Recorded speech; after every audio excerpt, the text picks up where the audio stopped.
Okay, so for this assessment, I'm going to break it into two different assessment tasks. Assessment 1 is basically researching and reporting on the work health and safety system.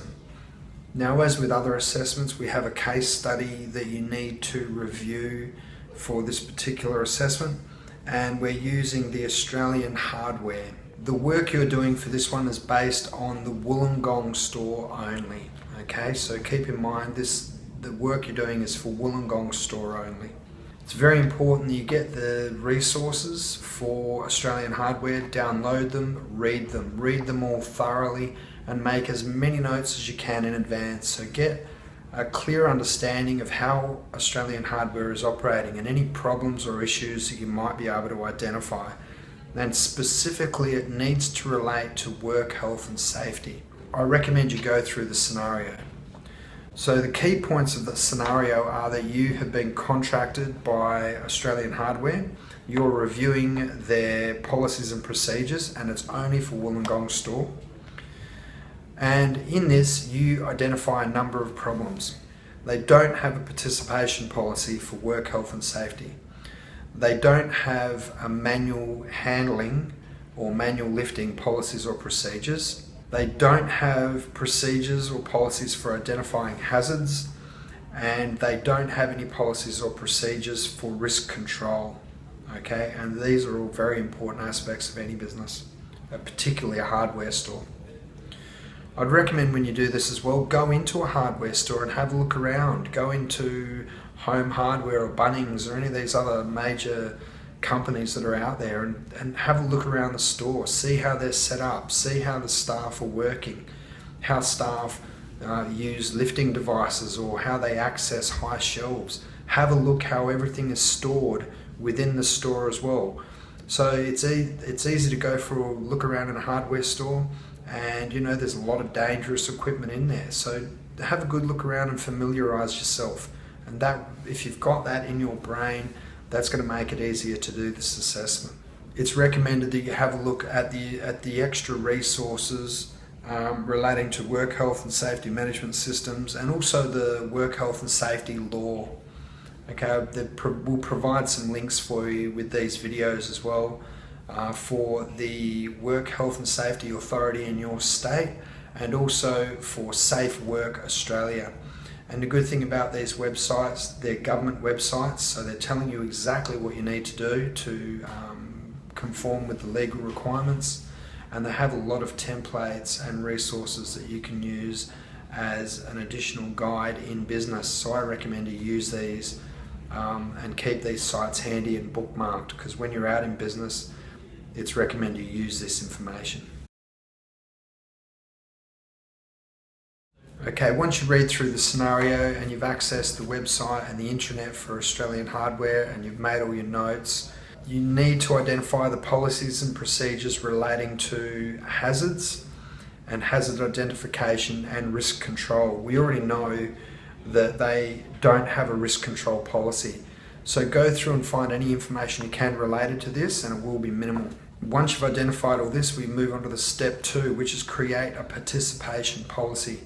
Now you use Appendix 1. It's a template, so you can copy and paste this template into a new Word document and then fill in the blanks. Now I'll go through each of the sections so you have a clear understanding of what's required. Participation and consultation. Participation is all about the staff, how they get involved in the process. Consultation is that sharing of information. So this is a very important part of work health and safety. And think about work health and safety committees. So find out what you can on how work health and safety committees, how they operate, work health and safety supervisors, and then also the managers of the store. Also, you need to know the term PCBU, person controlling a business unit. Now, it doesn't necessarily have to be a manager. This is anyone working in the workplace where they control part of a business or a section, and they may be looking after other staff, but they don't necessarily have to have staff working under them. It's very important when you're a PCBU that you understand your duty of care to all the other staff. You have to work safe. You have to make sure your staff work safe. They have to have all the policies and procedures so they can work safe, and all their equipment. They have to be able to report incidents, and those incidents need to be followed up effectively so no staff are exposed to a hazard that could cause them injury or illness. With this as well, quite often with people with work health and safety think of injuries. Okay, a cut hand or a hurt back or falling down a set of stairs, that's an injury. But we also have illness that happens in the workplace that is not always noticeable in the short term. For instance, hearing loss. That can take place over an extended period of time working in a noisier environment. Asbestos is well known for mesothelioma, which is an incurable disease of the lungs, where one simple fibre of asbestos into the lungs, you might not know that you have this horrible terminal disease for 30 or 40 years. Breathing in chemical fumes. This can do damage over an extended period of time. Having exposure to certain chemicals might cause cancer in 10, 20, 30 or 40 years as well. So we think of injury, yes, that happens rapidly. We know when you've cut a finger off, but if you've developed heart disease, you might not know for a long time. So we need controls in place, and I'll explain some of this later as well. Okay, so when you think of work health and safety, when you think of hazard exposure, think of injury, think of illness as well. Okay, so the policy title just basically is the name of what this policy is about. Something simple, just a name. Quite often in business we'll have a code as well that would relate, because then it's easier to do searching, and that's a quality control procedure as well. We can have a certain number for a certain policy, and that's easily searchable in the database for the company. The purpose is why. It's very simple. Why do we have this policy? When we talk about the policy, that is a brief overview of what the policy is hoping to achieve. With the scope of the policy, it's very simple to think of it as who, why, where, when, and how. Who will use the document? Why will they use the document? Where is it need to be available? When will they use the document? And how is it actually used in the operation of the business? And again, it's about work health and safety. So think about what are you trying to control. But a template like this could be used for any policy. When we go to duty holders, you need to think of all the stakeholders. So it's everybody who needs to access this document. And that could be everyone from a PCBU right through to the general staff that are working. It could also relate to contractors. Any staff that are coming on site, they might need to have access or training in this particular policy before they can even enter your workspace. So think of everybody that this policy will relate to, all the different staff. With the hazard identification, think of when consultation or participation will be required to ensure this policy is effective. And that could be consultation internally, so the staff internally that might manage this process. And again, I'd recommend you go back and look at the provisions for work health and safety committees, and also for any external consultants that might work with your company to help train or assist your staff. The section where it says assessment for control of associated risks. How will you make sure that the staff understand the policy? How will you make sure that they're aware of what's required and that they've had training? How will you follow up and review the policy and make amendments and improvements as you need to?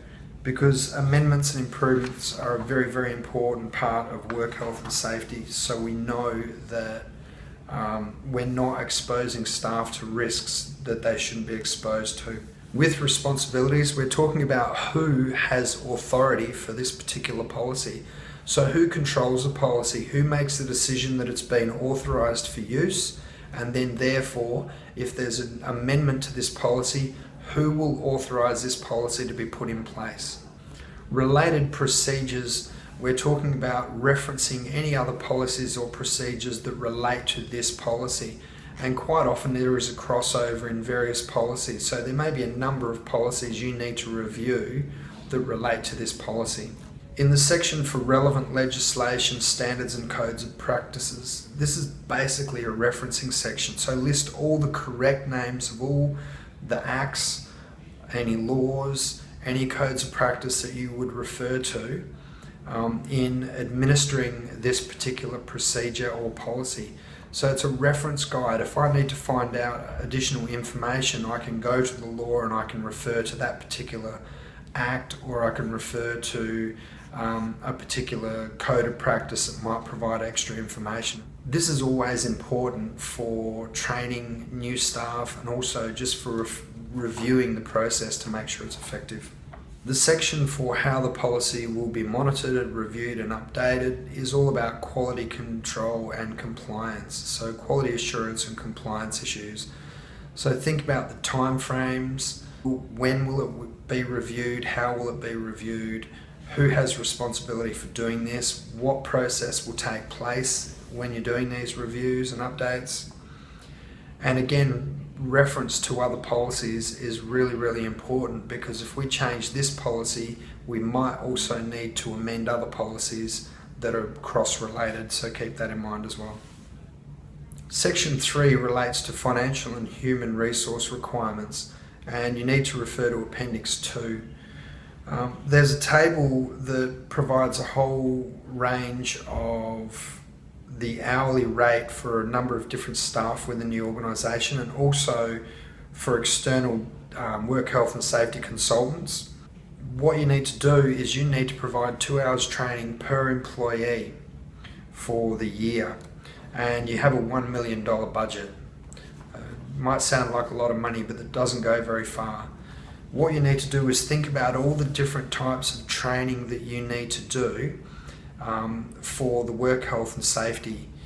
So think about the issues that the company has and training you need to do to train the staff so they're aware of all the policies and procedures and they're updated and remain updated.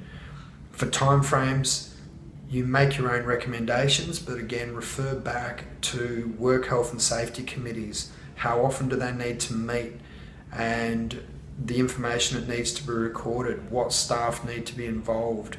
What about work health and safety supervisors on the job? Do they need their own particular training to be associated with policy development and helping staff to learn about work health and safety? Do some research on your state work health and safety websites and look at the Act. What do the laws tell you need to do? And you need to, once you work out those time frames, how often will we do this training? So if you can work out the base cost of one training session, multiply that by how many times you need to do the training. Keep in mind as well, it's always recommended to train staff en masse where possible, because that saves money. If many staff can be trained at the same time, that saves you bringing back consultants and managers. But keep in mind, with skills training, is that effective to have a whole pile of staff? I mean, I've been to skills training sessions where I didn't even get a chance to do the hands-on myself, so there could be limitations, so it needs to be effective. So the annual budget, consider question number 6 for this one. Think about all the work health and safety consultants that you might bring into your workplace. So think about the issues in this workplace, the lifting techniques, storage, think about consulting. You may have issues. What sort of insurance would you need to have for a business? You need to get all these consultants, and you need to consider what sort of expense they have. And so question 6 and question number 3 are very much related to each other. For question 4, we need to create the procedure, and it's very, very similar to the policy that we were creating earlier. So with the title, it's what is the actual procedure that you're creating, the name of that procedure, it relates. Purpose is the overview, a brief overview of the actual procedure, what it's hoping to achieve, why you're using it. The scope, again, go back to who, why, when, where, how. That's a really simple way to remember it. And then what we need to do is to go through responsibilities. Who has authority? Who authorized this particular document? Okay, that must be a sign-off again. Quality control. without the approval of the particular manager or person who controls this process, it should not be put into operation. Related procedures relates to other policies and procedures. It's a cross-reference. Relevant legislation, etc., is your referencing guide. And how the policy will be monitored, again, quality control and compliance. Think of timeframes, responsibilities, controlling the process of review, and referencing other policies in case they need amendment. With the procedure, this is a step-by-step process, so it's like a flow of how you're going to do things. Okay, so first step, second step, third step. It's very important that you get these steps in order with any procedure, because it might be that you're setting up a whole series of safety controls before you actually do the work. So wherever we have a procedure where there is a particular risk or hazard, we would call this a critical control point. So the aim here is to make sure that staff are aware that there is a particular thing they need to do. For instance, in a hardware store, if you were mixing chemicals, before you mix the chemicals, there would be critical control points. Putting on your PPE, like goggles and respirators and aprons and gloves. Another critical control point would be understanding the chemicals you are using and how they're used safely. It might be making sure the door's open for ventilation. So without doing these things, you might make the hazard, you might expose yourself to the hazard at a greater level. So in the control measures, the control process, think about critical control points and the steps, but also you need to think about your hierarchy of control. So what will you do as a control? Protective equipment is the lowest level because you're still exposed to the hazard. Think about a welder. They're still exposed to a really great hazard, even if they've got a goggles and a mask on. And this is really important that you also understand the hazard and do your risk analysis of the hazard. So with the hazard, how likely is it to occur, and what could be the risk if you are exposed to this hazard? Is it a very low level risk that you might need a band-aid on your finger? Or is it a very high level risk that you could end up with a permanent disability or injury or illness? So that risk assessment is a very, very important process when you're developing this procedure as well. So keep that in mind first. So number 5 is the current risk control for heavy lifting is the use of personal protective equipment, or PPE. You need to explain why this is inadequate and what resources are needed. So think about the manual handling code of practice. I'll have the link for you from Safe Work Australia that will be made available. Have a read through and see how to lift safely, how to lift correctly, and think about what can you use in the way of equipment or even other staff members to help you out. What should you do before lifting? How do you actually lift correctly? Think about all these procedures. So is PPE effective? I would say no. We know it's not. There needs to be a number of other controls. And when we think of a control procedure, that might be training, it might be signage, it could be that you have lifting equipment. So think of all these control procedures you can use, and what would you recommend? So we need to explain clearly why PPE is not effective when we're talking about lifting heavy items, and what would your recommendations be? Also, you need to refer to legislation that's available out there. So I've given you some legislation with regard to the Manual Handling Code of Practice, but you'll need to refer to the Safe Work Act as well, and that might refer to other legislation. Okay, so think of all the resources that could be available as well, whether you're using policies and procedures or what other systems you have, and give recommendations. Number 6 we discussed briefly earlier, and this relates to work health and safety advisors. So you can do a web search to find out about this. Also your state work health and safety websites, they will provide you a lot of links off to training companies as well, and a lot of specialist training advisors and work health and safety consultants. But if you do a search online, you could find a lot of resources for companies that can help you out. Think about a hardware store, with the types of chemical safety and fire safety, the manual lifting, and all the types of training that they might need to do, how they store things in their warehouse, and the types of lifting equipment. You've got a manual hoist, you might have a forklift. What's required if you're using all this type of equipment? Do you need licensing, registration? You need to let us know. Why would you get consultants, and what information are they going to provide? Part 7, the last part of this assessment, you need to draft an email to 4 of these specialist advisors.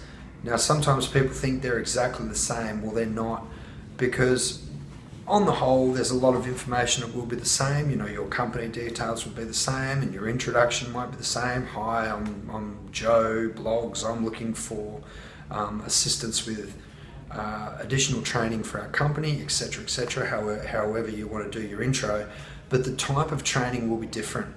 So you need to explain to them the type of training that we are seeking, and whether or not that company is able to provide that for your company, for Australian Hardware. Because remember, you're a consultant working for Australian Hardware. You're not actually Australian Hardware, so you need to keep that in mind. And they need to be aware that you have permission to act on behalf of Australian Hardware as well. So that is the final part of that assessment. So it summarises basically 31849/02. Good luck, everybody.